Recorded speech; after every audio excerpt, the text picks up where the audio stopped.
You know that feeling, right? That post-meal slump. You eat something you think is perfectly healthy, but then an hour later, you're just sluggish and tired. Well, it turns out the secret isn't always in the ingredients themselves, but in how they all work together. Let's uncover the shocking secret of one healthy meal that went completely sideways. And this quote right here, this is what got us started. It's that moment of pure confusion so many of us have felt. You think you're doing everything right, you're eating clean, but your body is telling you a completely different story. So what on earth is going on to cause a spike like that? All right, so let's dive into the first experiment. We're starting with a meal that, honestly, on the surface, looks like a fantastic, healthy choice. But, as we're about to see, it delivered a pretty big shock. So what was on the plate? Just 3 chilas made from buckwheat, or kutu. I mean, it's gluten-free, it's a complex carb, it pretty much ticks all the healthy boxes, doesn't it? A simple, clean, nutritious meal, or so you think. Okay, but this is the million-dollar question. Because how a food looks on paper and how your body actually handles it, well, those can be two very different things. So what did the glucose monitor have to say?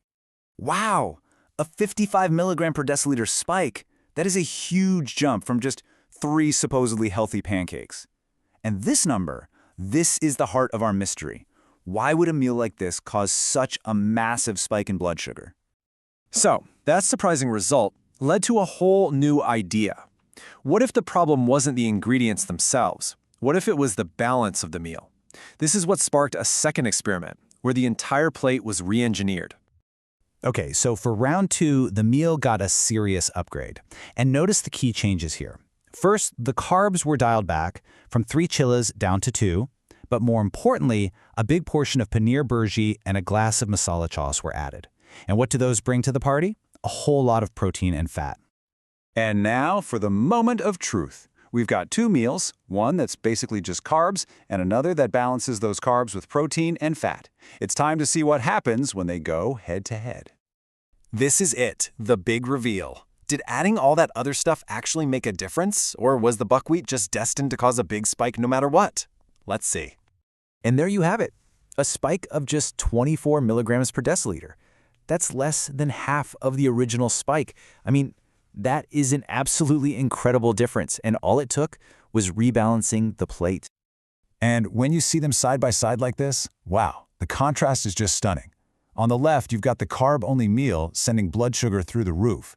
And on the right, the balanced meal keeps things so much more stable.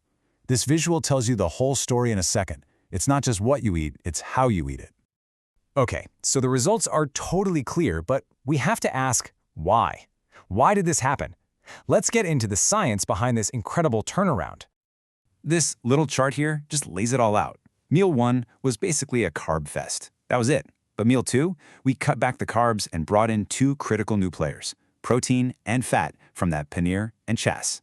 This completely changed the game, turning a carb-heavy meal into one with balanced macronutrients. So here's the core principle, the real secret sauce. When you eat carbs all by themselves, your body just zaps them into glucose super fast, and that's your big spike. But when you add protein and fat into the mix, they act like a brake pedal. They slow down digestion, which slows down how fast that glucose hits your bloodstream. The result? A nice gentle curve instead of a sharp spiky peak. And this right here is the single biggest takeaway from this whole thing. You can have the best, cleanest, most nutritious ingredients on the planet, but if the meal is way out of balance and just loaded with carbs, you can still get that big spike and the energy crash that comes with it. Okay, so this is all fascinating stuff, but the real question is, how do we actually use this in our day-to-day lives? Well, this is where you get to take back control.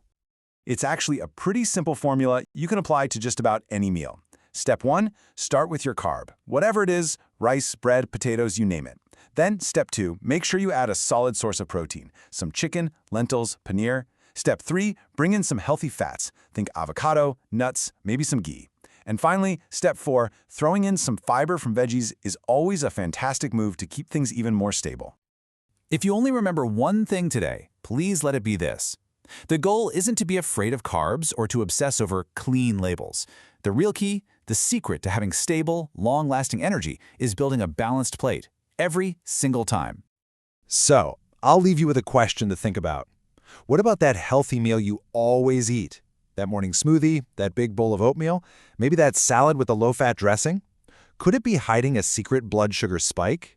It might just be time to take a closer look at your plate and unlock the power of balance.